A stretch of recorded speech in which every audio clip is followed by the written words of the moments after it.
When it comes to gaining weight, it's very simple. You want to increase your caloric intake by 300 to 500 to, if you're a hard gainer, to 1,000 calories a day.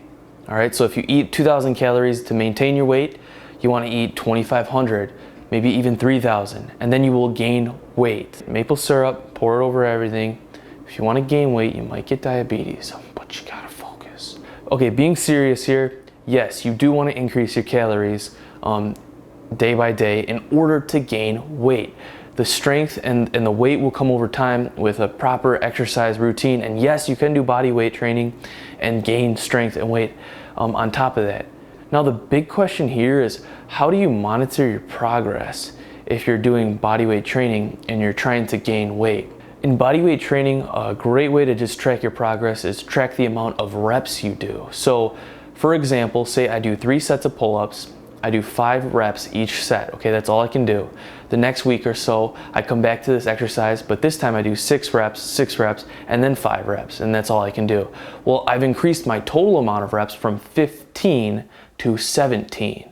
I've made progress. I've gotten stronger. I've gotten better at pull-ups. The problem that I'm getting from a lot of people are like, yo man, I'm having trouble. I'm stuck on 15 reps. It's like, okay, so what's your goals? What have you been trying to do? It's like, yeah, I've been trying to gain weight. Have you been gaining weight? Yes. Well, you're actually gaining strength too, because you're lifting the same amount of reps, but a heavier amount of weight.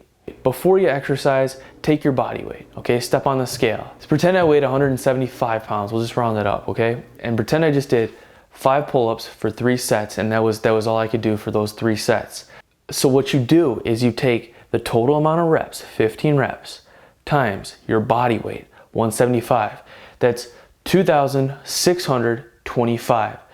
We'll count that as the total amount of pounds pulled up, okay? Because each rep you pulled up 175 pounds. The next week, you only did 15 reps, but let's just pretend, somehow I put on 15 pounds, all right? I'm 190 pounds. We'll just round that down to 190. So I only did 15 reps, but my gosh, I weighed 190 pounds. If I take 15 times 190, that's 2,850. That's greater than 2,625. You made progress because you lifted more total weight, all right? Each pull-up, you lifted 190 pounds. These are just some other key points to keep consistent so you can accurately monitor your strength progress. So we already covered body weight changes, all right? So we're gonna be doing that now. Hopefully you listened. Number 2, starting with different exercises. So for example, if you did 15 pull-ups, but you always start with pull-ups first, but then the next week you decided, hey, I wanna start with push-ups first. Now switching it up is a good thing, muscle confusion and whatnot, but when it comes to monitoring your progress, the next week you might have got stronger with pull-ups, but you're only still able to do 15 because you're fatigued from doing push-ups first.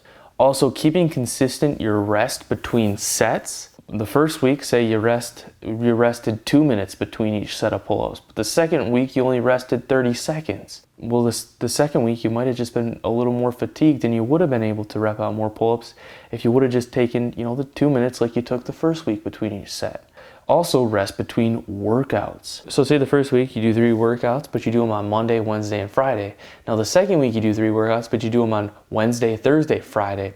And for some reason on Friday, you're not as strong the second week as you were the last week. Well, you just did 3 workouts in a row with less rest time in between each workout, so you might not be recovering in between those. You want to keep it consistent. Also, mental fatigue. You had a hard week. Mental fatigue can actually lead to physical fatigue. All right, that's just something to take into consideration.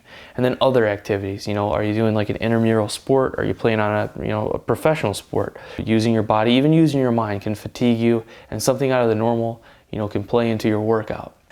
So this silly little chart here is just telling you guys to not get frustrated because everybody wants progress to just be like this, but that's not necessarily how it goes for most people. What happens is this black line right here is what usually happens. You get a little better, but then you kind of have a little setback, but then you punch through, you get a little better, setback. But over the course of, pretend like these are months right here, month 1, month 2, month 3, month 4, progression goes up. You know, it gets bumpy along the way, but overall, month by month, you will be getting better. With that being said, if you guys are interested in a bodyweight training program, check out Bodyweight Beast on sale, onlykindsfitness.com. Thanks so much for watching, everybody. Hope this video helps you all out. Stay tuned, more videos coming. Peace. Don't forget to subscribe. I'll see you all in the next video.